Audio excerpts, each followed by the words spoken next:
കേരളം ഓരോ ദിവസവും ചുട്ടുപൊള്ളിക്കൊണ്ടിരിക്കുകയാണ്. സംസ്ഥാനത്ത് താപനില വീണ്ടും വർദ്ധിച്ചു വരുമെന്ന് കേന്ദ്ര കാലാവസ്ഥാ വകുപ്പിന്റെ മുന്നറിയിപ്പ് ഇപ്പോൾ കേരളത്തെ വളരെയധികം വേദനിപ്പിക്കുകയാണ്. കടുത്ത ചൂടായിരിക്കും ഇനിയുള്ള സാഹചര്യങ്ങളിൽ നമ്മൾ നേരിടാൻ പോകുന്നത്. വരും ദിവസങ്ങളിൽ ശക്തമായ ചൂടിന്റെ മുന്നറിയിപ്പുകൾ കേന്ദ്ര കാലാവസ്ഥാ വകുപ്പ് അറിയിച്ചിട്ടുമുണ്ട്.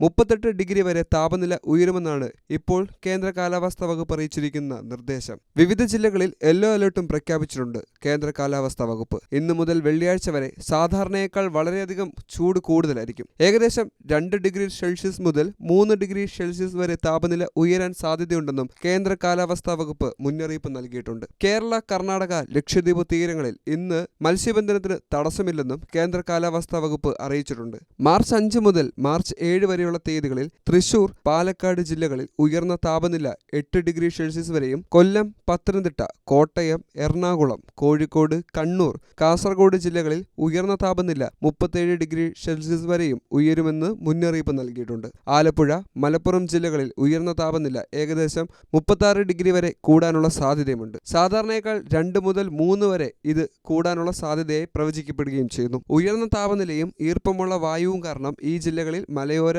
മേഖലകൾ ഒഴികെ 2025 മാർച്ച് 5 മുതൽ 7 വരെ ചൂടും ഈർപ്പമുള്ള കാലാവസ്ഥയ്ക്കും സാധ്യതയുണ്ട്. ഉയർന്ന ചൂട്, സൂര്യാഘാതം, സൂര്യതാപം, നിർജ്ജലീകരണം തുടങ്ങി നിരവധി ഗുരുതരമായ ആരോഗ്യ പ്രശ്നങ്ങൾ സൃഷ്ടിക്കുമെന്നും ആരോഗ്യ വിദഗ്ധർ പറയുന്നുണ്ട്. അതിനാൽ തന്നെ പൊതുജനങ്ങൾ താഴെ പറയുന്ന നിർദ്ദേശങ്ങൾ കർശനമായി പാലിക്കേണ്ടതുമാണ്. പകൽ 11 മണി മുതൽ 3 മണി വരെയുള്ള സമയത്ത് നേരിട്ടുള്ള സൂര്യപ്രകാശം ശരീരത്തിൽ കൂടുതൽ സമയം തുടർച്ചയായി ഏൽക്കുന്നത് ഒഴിവാക്കുന്നത് പ്രത്യേകം ശ്രദ്ധിക്കണം. ഇത്തരത്തിലുള്ള ചൂട് നമ്മുടെ ശരീരത്തിൽ ഡയറക്റ്റ് കൊള്ളുമ്പോൾ നമുക്ക് വളരെയധികം പ്രശ്നങ്ങൾ ഉണ്ടാകാനുള്ള സാധ്യതകളേറും. അതുപോലെ തന്നെ പരമാവധി ശുദ്ധജലം തന്നെ കുടിക്കാൻ പ്രത്യേകം ശ്രദ്ധിക്കണം. ദാഹമില്ലെങ്കിലും വെള്ളം കുടിക്കുന്നത് നമ്മുടെ ശരീരത്തിൽ സൂര്യന്റെ ചൂട് കുറയ്ക്കുന്നതിന് സഹായകമാകും. നിർജ്ജലീകരണം ഉണ്ടാകുന്ന മദ്യം, കാപ്പി, ചായ, കാർബണേറ്റ് ശീതള പാനീയങ്ങൾ എന്നിവ പകൽ സമയത്ത് കുടിക്കുന്നതും പൂർണ്ണമായും ഒഴിവാക്കാൻ പ്രത്യേകം ശ്രദ്ധിക്കണം. മാത്രമല്ല, ഇത്തരത്തിലുള്ള മദ്യം പോലുള്ള ആൽക്കഹോളുകൾ ശരീരത്തിൽ ചെല്ലുമ്പോൾ അത് നിർജ്ജലീകരണം കൂടുതലാക്കുകയും അത് നിങ്ങളുടെ ശരീരത്തിന് മോശമായി ഭവിക്കുകയും ചെയ്യും. അതിനാൽ ഈ ഒരു സാഹചര്യത്തിൽ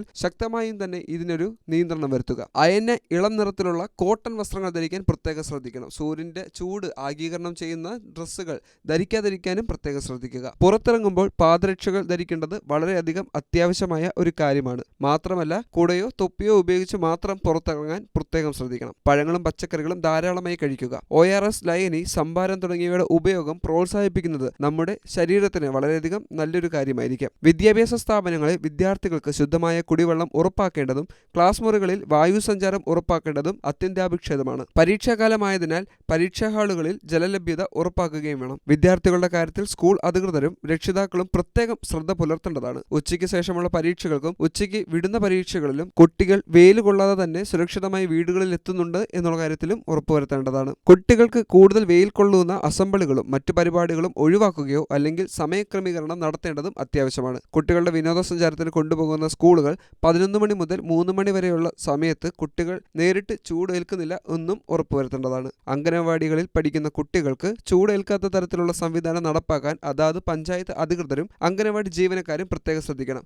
കുട്ടികളിൽ പെട്ടെന്ന് ഇത്തരത്തിലുള്ള ചൂട് ആഗീകരണം ചെയ്യുകയും അവരുടെ സ്കിന്നിന് വളരെയധികം പ്രശ്നങ്ങൾ ഉണ്ടാകാനുള്ള സാധ്യതയുമുണ്ട്. അതിനാൽ ഇത്തരത്തിലുള്ള നിർദ്ദേശങ്ങൾ കൃത്യമായി പാലിച്ചുകൊണ്ട് സമൂഹ സുരക്ഷയും അതുപോലെ തന്നെ നമ്മുടെ കുട്ടികളുടെ സുരക്ഷയും ഉറപ്പുവരുത്തേണ്ടത് നമ്മുടെ ഓരോരുത്തരുടെ ഉത്തരവാദിത്തമാണെന്ന് പ്രത്യേകം ശ്രദ്ധിക്കേണ്ടതാണ്.